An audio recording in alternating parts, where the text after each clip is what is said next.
here, miss. Don't take my big coffee show here. You want to go on, Jasper? Good day, my dear. And that's what about it. My son caught and crashed and dead 2 weeks ago. And I don't know where to turn or what to do. In fact, he don't have no wife or no kids. I don't know what to do. Sorry for your Jasper. But go down to the Administrator General's department. They will help you with funeral expense advance so you can bury. I mean, no, I'm have a little money put aside. Yes. But guess what? You have to get yourself a lawyer because they only deal with matters involving children under the age of 18. And Carlton never have none. They not do that part then, none at all? No, you have to get yourself a lawyer. But don't worry yourself. Just get your things them together and go down there. And they will help? Yes, they will help. Thank you very much, my dear. All right, Ambassador, my God. You go on.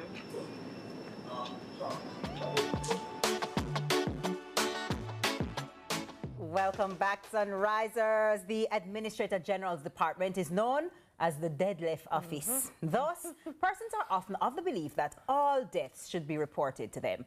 This week, the AGD seeks to bring about clarity as to what happens when minors are not involved in these matters and what role the AGD is required to play. So welcome back. I feel like I'm a member of the family. The Administrator General and CEO at the Administrator General Department, Stacey and Carty. Welcome back, Stacey. Thank you. Morning. Morning, ladies. Good morning. Good morning. All right, so let's kick things off and, just talk to us about what happens when someone passes and there's no minor to pass, anything on to or leave anything to. What's that process like? Right. So as we said a couple weeks ago, the problem that we're having is that many people, most people in Jamaica die without a will. So by virtue of sheer volume, although we legally can, capacity, we can't do every estate. And so if there's no minor involved or nobody who is vulnerable, we will tell you, okay, we'll give you what you call a certificate of the Administrator General that you can go ahead and apply to the courts using your private attorney to get your grant so that you can go ahead without any reference to us. Are there any exceptions to that rule where there aren't any minors involved? So if it is that there is a vulnerable person, the court may order that let the Administrator General do it. Think about someone who has children who are adults, but they are incapacitated. Right. Say they have cerebral palsy, so they don't have the mental capacity to take care of themselves. The court may say, Administrator General, you are best appointed to do that, or the person's family might ask us to do it. Fine, we will make a consideration. Is it something that we should do to take care of the vulnerable? Because that's our focus, and we will. But many people die on a day-to-day basis. As you saw in the video, his son died Motorbike in accident. a motorbike accident. You need to hurry and get an attorney because you may be able to bring a suit against the person who caused the accident to get some funds, which we would do if he had a child under 18, but he doesn't. So he would choose any attorney of his choice, anyone, doesn't matter, up to him, and the attorney would apply to us to say, listen, this person has died, they don't have a will, they don't have anybody under 18 that's dependent on them, no peculiar circumstances, give us a certificate. And it is truly a certificate, signed and sealed, that says we have looked at it, we have investigated, and you go ahead, go to the courts without us. What's the process for applying for this certificate? So the form of particulars is the first thing that initiates everything with our office. We've spoken about it before. Yeah. So it details everything about the person's life, and that is going to show us what is the age of his dependents or her dependents, so that we can say, oh, is there a minor involved? If there is no minor involved, we also ask you for proof of the person who is applying to show that they're related to the deceased.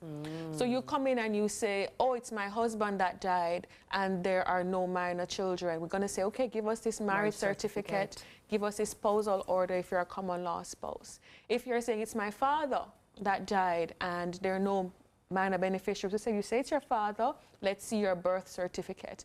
So we have to see that the person really is entitled to apply, and once that is there, we have proof of death of the person who you're claiming has died, then we can give you the certificate. It's a small fee of $2,000. You mentioned that we need the certificate.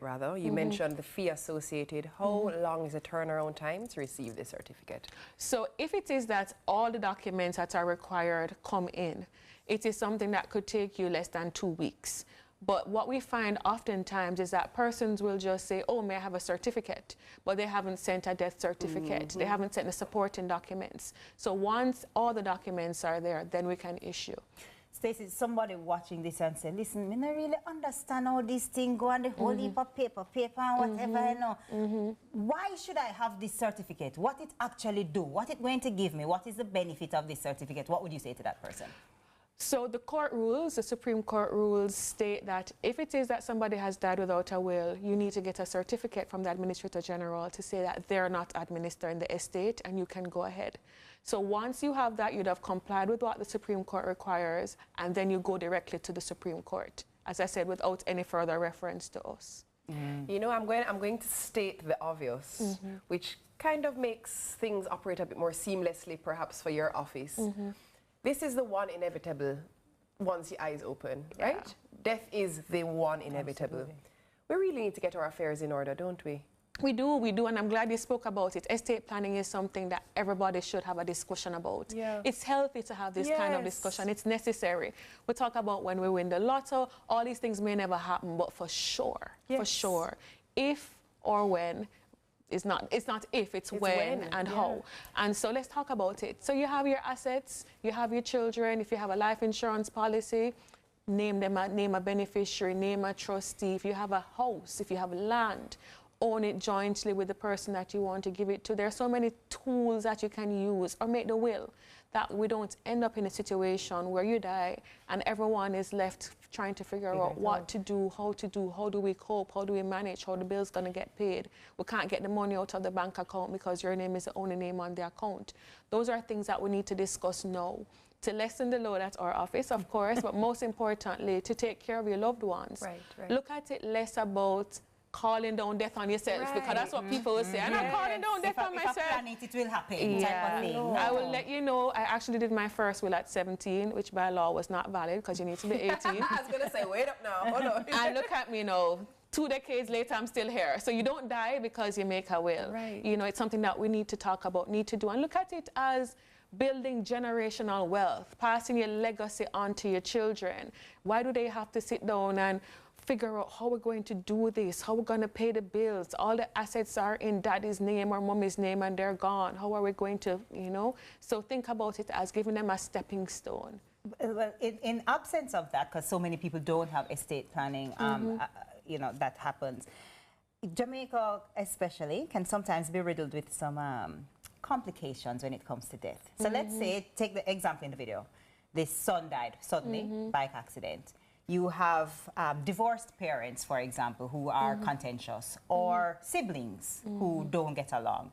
And both of them want to apply for this certificate, or both of them think, you know, they should run and do it quickly so that the other person doesn't get to, do, you know. How is that handled in a situation? That's a great question. So there, without getting too legal, because it can get complicated, but there are rules as to who can apply and who is in order or priority. There's a hierarchy. So there is a hierarchy. It's not a first to apply, first not serve, necessarily. So if there's a spouse, that's the hierarchy. That person is first in line. Children are all on the same level. So when you're on the same level with someone and you're applying, if it is that you're not doing it together, you have to serve them a notice either via registered mail or the newspaper. So it's not just that he said, I'm going to beat Yendi to it and I'm going to do it first. You still have to notify her, and we have to have proof of that. So either the registered slip, or if you did it in the newspaper, you have to get a, we call it a tear sheet, so cut out the page and let us see the date and everything it was posted. So you should read the newspaper. There are lots of legal notices in the newspaper. So yes, there are safeguards in the system because we know the nature of human beings, you know. There's nothing new about deadlift, and there's nothing new about human behavior and fighting over assets and greed. So, but what may be new is a seamless way in which we can get these things solved thanks to the work of the AGD. Correct. Love that.